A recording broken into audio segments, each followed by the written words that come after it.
अगला प्रश्न है हमारा इनफाइनाइट कैपेसिटर पर बेस है और ये लगभग मैक्सिमम एग्जाम में पूछा जा चुका है और ये उसका स्ट्रक्चर है। इसमें जो है अगला जो है इसमें लगभग 8 कैपेसिटर है और इसके नीचे जो है इनफाइनाइट है। हमें पॉइंट ए और बी के बीच में रिजल्टेंट कैपेसिटी कितनी होगी, कैपेसिटर की वैल्यू हमें बतानी है कि इस पॉइंट ए और बी के बीच में कितनी रिजल्टेंट कैपेसिटर होगी। ठीक है, तो ये काफी अच्छा क्वेश्चन है। सभी की जो कैपेसिटी है वो C इज इक्वल टू, यही लिखना है epsilon not A by D. आपको इसके टर्म में ए और बी के बीच में नेट कैपेसिटर की कितनी वैल्यू होगी वो कैलकुलेट करके बतानी है। चलिए देखते हैं कैसे इसको सॉल्व करना है। तो आप देखिए, ये अगर ए और बी से जुड़ा हुआ है, इसके बीच में हम एक बैटरी लगा देते हैं। सपोज कर लिए इसकी पोटेंशियल V है, तो ये सारा का सारा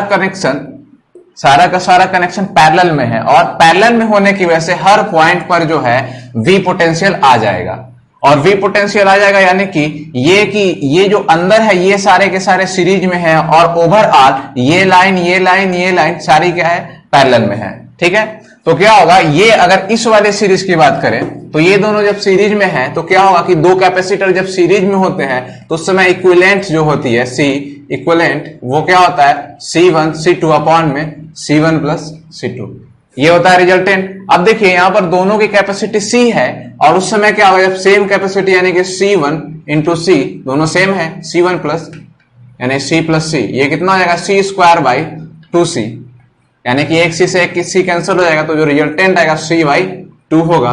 ये इस लाइन की कैपेसिटी हो जाएगी। ठीक, अब इसमें कितने कैपेसिटर है, वो 4 कैपेसिटर है, तो इसको अब जब सॉल्व करेंगे तो इसकी जो C इक्विवेलेंट आएगी तो वो जो होगी C बाई 4 होगी। अब जिसमें 8 कैपेसिटर है उसको आप जब सॉल्व करेंगे तो उसकी जो इक्विवेलेंट कैपेसिटी होगी वो C बाई 8 होगी। मतलब अगली अगर उसमें 8 के बाद 16 कैपेसिटर है तो यानी कि उसकी जो कैपेसिटी होगी वो क्या हो जाएगी C बाई 16। तो अब क्या करेंगे, ओवरऑल ये C और ये हो जाएगा C बाई 2, यानी कि ये फिगर कुछ इस फॉर्म में दिखेगा, ये फिगर ऐसा कुछ बन जाएगा। इसकी जो कैपेसिटी C बाई 2 हो जाएगी, इसकी कैपेसिटी C बाई 4 हो जाएगी और अगली जो कैपेसिटी होगी वो C बाई 8 हो जाएगी। ऐसे ही चलता जाएगा और ये हमारा पॉइंट A है और ये हमारा पॉइंट B है। तो अब क्या ये कि सारा का सारा कैपेसिटर क्या है, सीरीज से अब पैरेलल में बन गया। तो पैरेलल में जब बनता है तो पैरेलल कनेक्शन में क्या होता है कि जो रिजल्टेंट कैपेसिटर होती है उसकी वैल्यू क्या होती है, C is equal to C1 plus C2 plus C3 plus C4।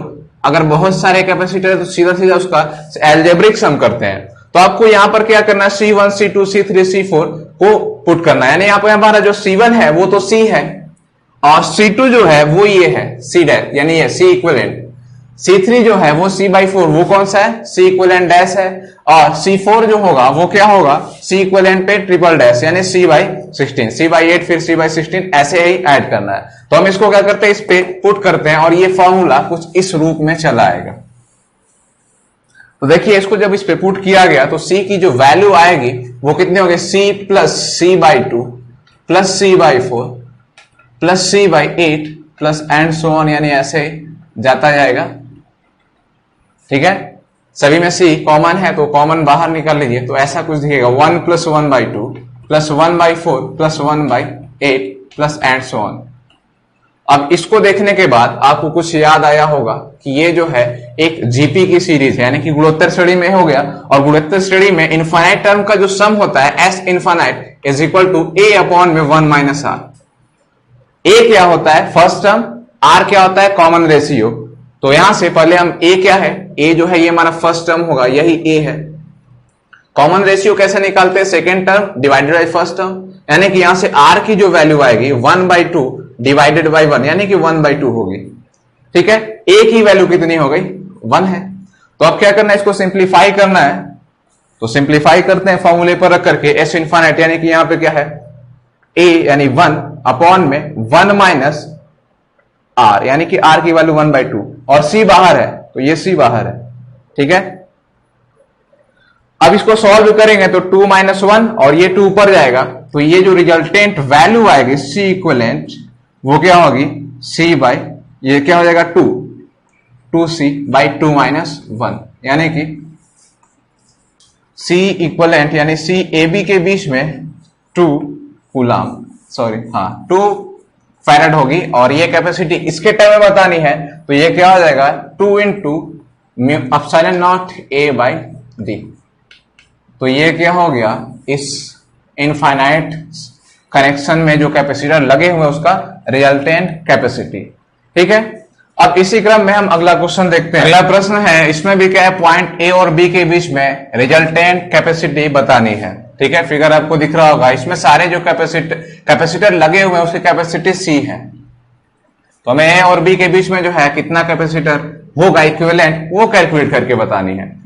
तो देखिए क्या होगा कि इसमें भी सेम पिछले क्वेश्चन के जैसा ही है कि ये दोनों जो है ये क्या है, इस बार पैरेलल में है, ये तीनों पैरेलल में है, ये चारों पैरेलल में है, अगला जो है 5 होगा, ऐसे ही 6 होगा, फिर 7 होगा, ऐसे ही जाता जाएगा। तो इसके बीच में ये जो पॉइंट है यहाँ पर तो सी ही होगा, और ये जो है पैरेलल में होने की वजह से ये कुछ डायरेक्ट जुड़ जाएगा, यानी कि सी प्लस सी, यानी कि ये कुछ इस फॉर्म में आ जाएगा।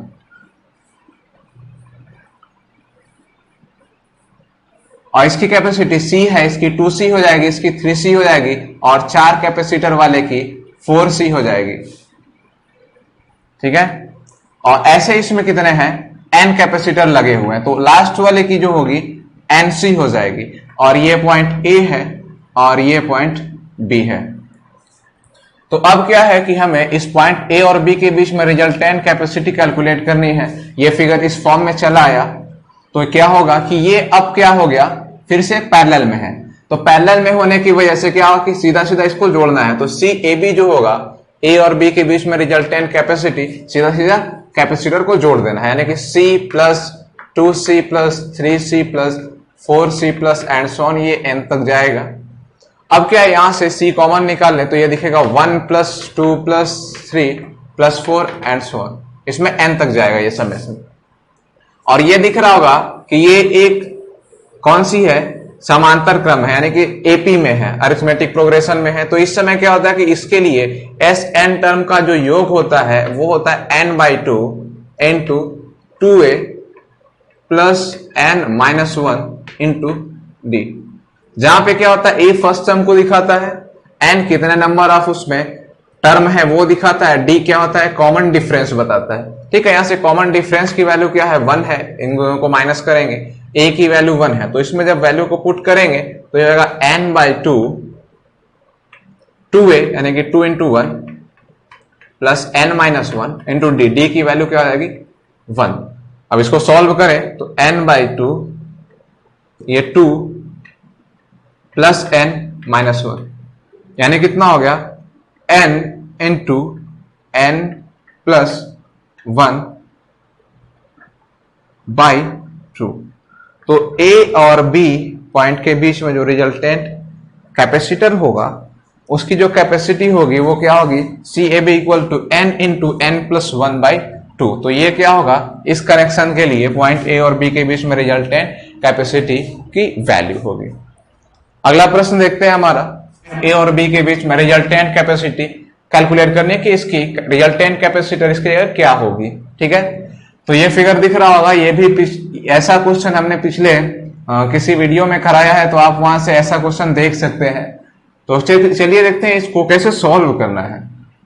तो ऐसा क्वेश्चन जो है, यहां से अगर इसको ऐसे हटा दें, अगर यानी ऐसा कुछ ये फिगर था, तो इसमें ये वाला पॉइंट इतना निकाल दें और ये पॉइंट ए को यहां ला करके रख दें और इस बी को यहां ला करके रख दें। तो ये चीज जब निकल गई तो बाकी चीज तो फिर पहले के जैसे ही दिख रही है। यानी कि अगर इस पूरे वाले सिस्टम का अगर कैपेसिटी पता चल गई, यानी कि अगर पूरे वाले की कैपेसिटी C है, तो उसमें से ये इनफाइनाइट टर्म है, इनफाइनाइट टर्म में कोई टर्म अगर निकाल दिया जाए तो उसके समेशन पर कोई इफेक्ट नहीं पड़ता है। तो यहां से क्या करें कि ये जो इनफाइनाइट टर्म में यानी कि इनफाइनाइट कैपेसिटर लगे हुए हैं उसकी कैपेसिटी सपोज कर लेते हैं कि C आती है, तो इस समय अगर इन दोनों कैपेसिटर को निकाल दिया जाए तो उस इनफाइनाइट पर कोई इफेक्ट नहीं पड़ेगा। ठीक है, तो क्या होगा कि मान लिया कि इसकी जो कैपेसिटी है वो C आ गई, तो ये क्या है कैपेसिटी पॉइंट A और B के बीच में, ये पॉइंट वैसे ही रहेगा ऐसे। ठीक है, और इनके बीच में ये जो कैपेसिटी आई सी है, तो यहां से वो ऐड होगा और इसकी जगह पर ये कुछ ऐसा जुड़ जाएगा। ये हमारा पॉइंट ए है और ये पॉइंट बी है और ये कैपेसिटी सी है और यहां पर इसको हम सी प्राइम से कर देते हैं। सी प्राइम की वैल्यू निकालनी है, यहां पर सी है और ये 2c है। ठीक है, अलग दिखाने के लिए सी प्राइम लिया गया है।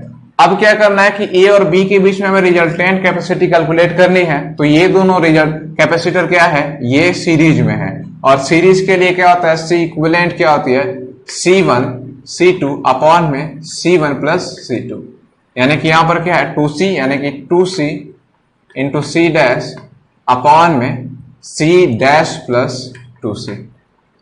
ठीक है, ये इन दोनों की जगह पर ऐसा लिख सकते हैं।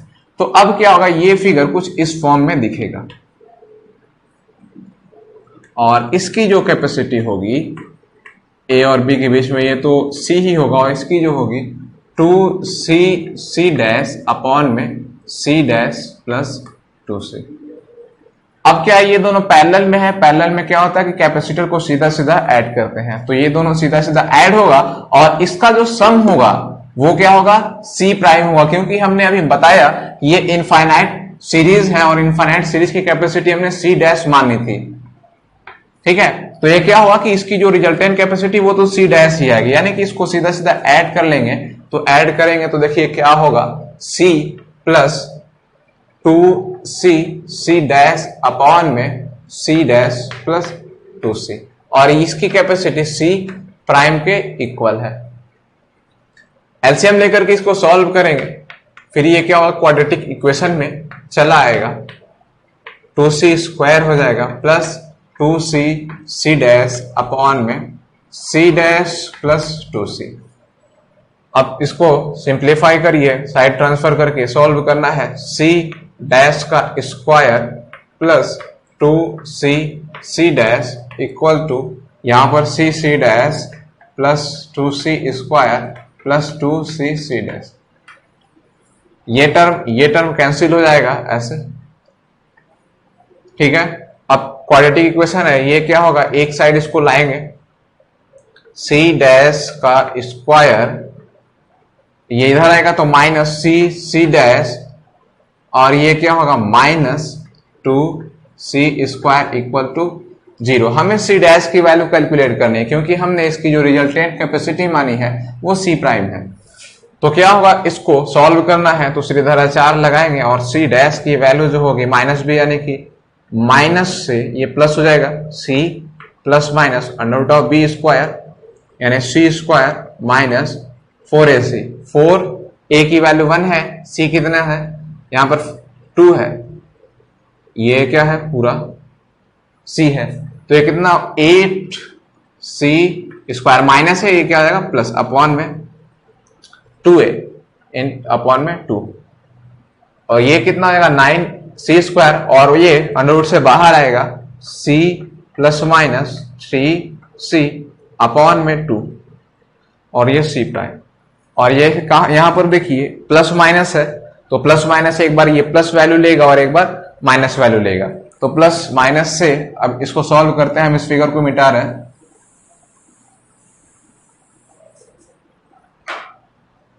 तो ये कुछ इस फॉर्म में दिखेगा, c प्राइम की वैल्यू या तो ये होगी c प्लस 3c/2 या c प्राइम की वैल्यू c माइनस 3c/2 होगा। एक बार प्लस साइन लेंगे और एक बार माइनस साइन लेंगे। ठीक है, तो ये c डैश की वैल्यू जो आएगी ये क्या होगा 4c/2 यानी कि c dash is equal to 2c और दूसरी जो वैल्यू होगी c prime equal to minus 2c/2 यानी कि माइनस c और c प्राइम यानी कि माइनस में आ गया और ये क्या होगा इम्पॉसिबल, क्योंकि कैपेसिटी क्या होती है माइनस में नहीं होती है। तो क्या हो जाएगा c प्राइम की जो वैल्यू होगी 2c यानी कि इस पूरे सिस्टम का जो नेट कैपेसिटेंस होगी वो कितनी होगी 2c।